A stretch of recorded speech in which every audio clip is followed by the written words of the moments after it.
Hi, I'm Dave Early, and I'm so excited to be talking to you today about the Bible. And today I want to give you something maybe you've never thought of, but it's the history of what was going on in the world, especially in reference to the Bible, and how that is described and fits into the books of the Bible. So, the books of the Bible are not necessarily given to us chronologically.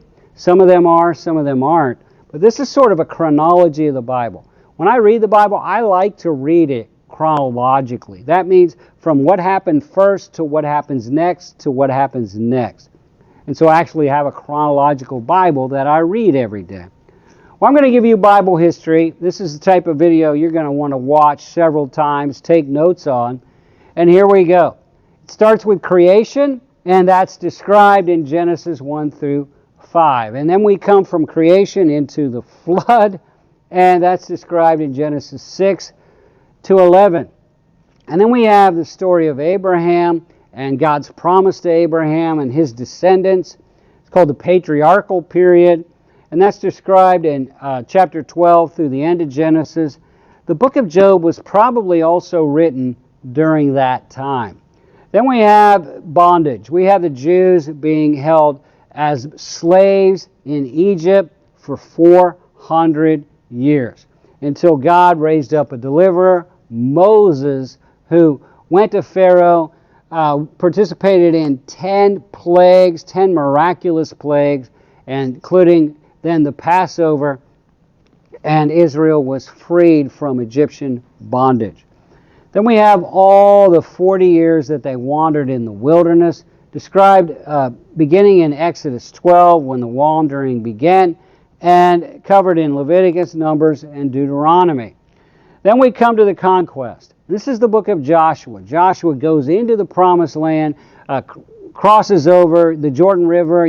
God opens it up so they can walk across, sees the walls of Jericho fall down, and as he trusts God, as they trust God, God gives them victory over all these Canaanite, pagan, wicked, demonic peoples that were in God's land, the land God had promised to Abraham, Canaan land, previously.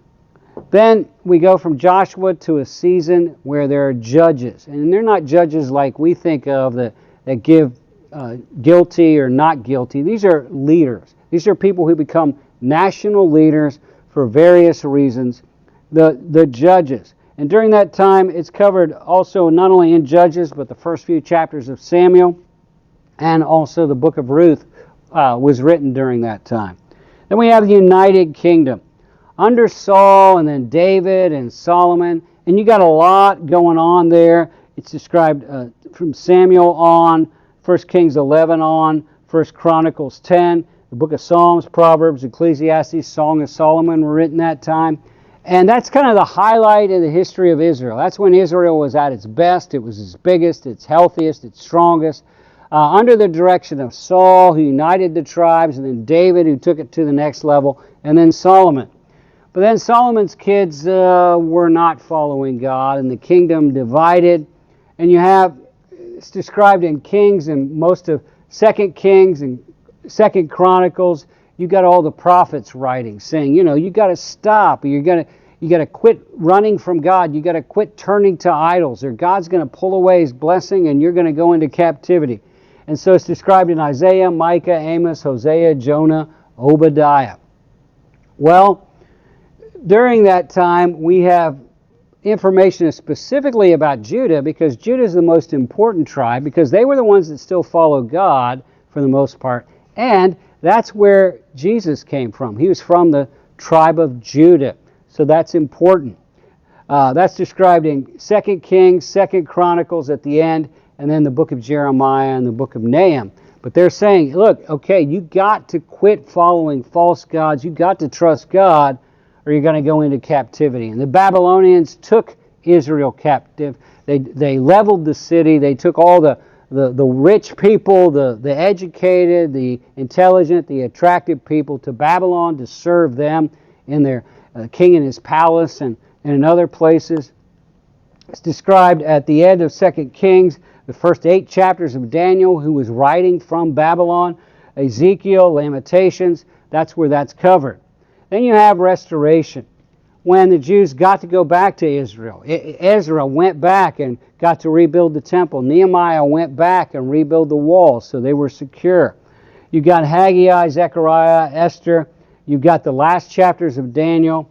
You've got Zephaniah and Malachi written during that time.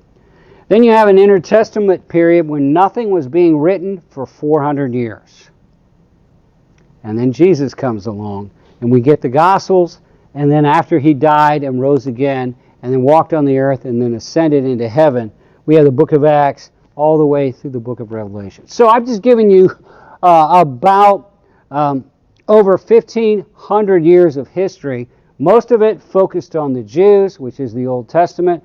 These are the books of the Bible that are described in each of those time periods, or describing those time periods. It's an interesting way to read the Bible. It's an interesting way to understand the Bible. I encourage you, again, this might be something you take notes on, you watch numerous times, you get it down. So when you're reading a part of the Bible, you can say, oh, that was written, or that's about this time period. The Bible is an amazing book. It's the one book that everybody should read, study, memorize, teach, and apply every day. I'm Dave Earley. Thanks for joining us. You can follow us on Facebook, or you can subscribe to our YouTube channel. We want to help you be a disciple of Jesus Christ. We want to help you make disciples of Jesus Christ.